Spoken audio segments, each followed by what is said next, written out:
बिहार की राजनीति में एक नाम तेजी से उभरा और अब सत्ता के शीर्ष तक पहुंच चुका है।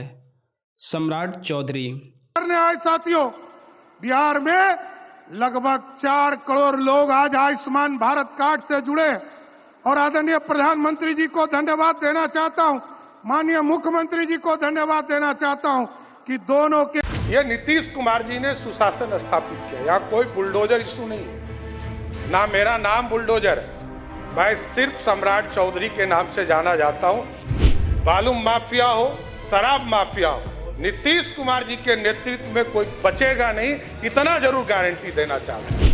8.5 करोड़ लोगों को सीधा अनाज पहुंचाते हैं, कभी जाति धर्म नहीं पूछे जाते। जिसने इलेक्शन कमीशन को पॉकेट में रखा है, लोकतंत्र की हत्या की है। न राष्ट्रीय स्वयंसेवक संघ का बैकग्राउंड, न ही शुरुआत भारतीय जनता पार्टी से। फिर भी महज 8 साल में न सिर्फ सब पर भारी पड़े बल्कि मुख्यमंत्री की कुर्सी तक पहुंच गए। सम्राट चौधरी का जन्म एक राजनीतिक परिवार में हुआ। उनके पिता शकुनी चौधरी बिहार के बड़े नेता रहे, लेकिन उन्होंने सिर्फ विरासत पर भरोसा नहीं किया, उन्होंने अपनी अलग पहचान बनाई।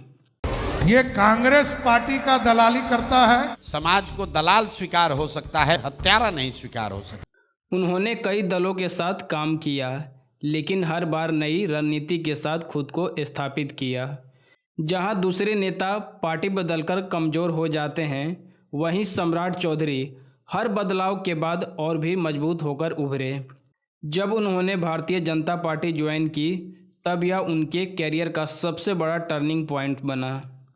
उन्होंने संगठन में तेजी से पकड़ बनाई और खुद को एक भरोसेमंद नेता के रूप में स्थापित किया। बीजेपी में बिना आरएसएस बैकग्राउंड के ऊपर आना आसान नहीं होता, लेकिन सम्राट चौधरी ने अपने काम से यह साबित किया है कि मेहनत और रणनीति किसी भी बैकग्राउंड से बड़ी होती है। उनकी आक्रामक शैली ने उन्हें मीडिया और जनता दोनों के बीच लोकप्रिय बनाया। वे हमेशा मुद्दों पर खुलकर बोलते और यही उनकी पहचान बन गई। बिहार की राजनीति में जातीय समीकरण सबसे अहम होते हैं। सम्राट चौधरी ने इसको समझकर अपने पक्ष में इस्तेमाल किया। लालू जी से भी बड़ा चोर यही है, और वो समझा रहा है लोगों को, ज्ञान बांट रहा है, ज्ञान बांट रहा है। एगो बगल में बैठाता है अपराधी को, एक तरफ दूसरे तरफ बैठाता है जो एक लड़के के साथ यौनाचार के केस में। अब बताइए, अब कहानी सुना रहा है, राजा हरिश्चंद्र की कहानी सुनाता है।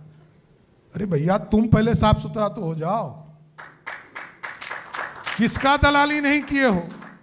ये मेरा मानना है, ऑन द रिकॉर्ड बोल रहा हूं, ये महागठबंधन का नया सहयोगी है।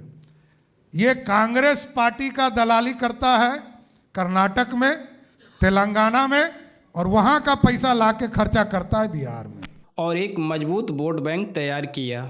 पहले डिप्टी सीएम का पद और फिर मुख्यमंत्री की कुर्सी तक पहुंचना, यह किसी भी नेता के लिए असाधारण उपलब्धि है।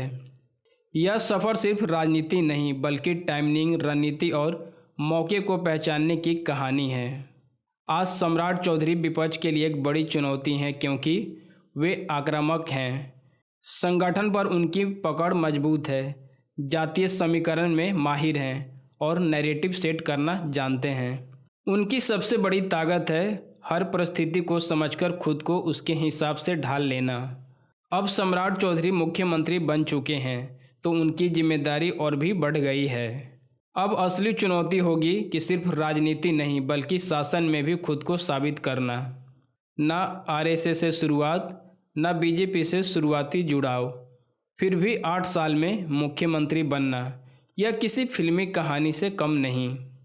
यह कहानी बताती है कि राजनीति में सिर्फ शुरुआत ही नहीं बल्कि सही फैसले और सही समय सबसे ज़्यादा मायने रखते हैं।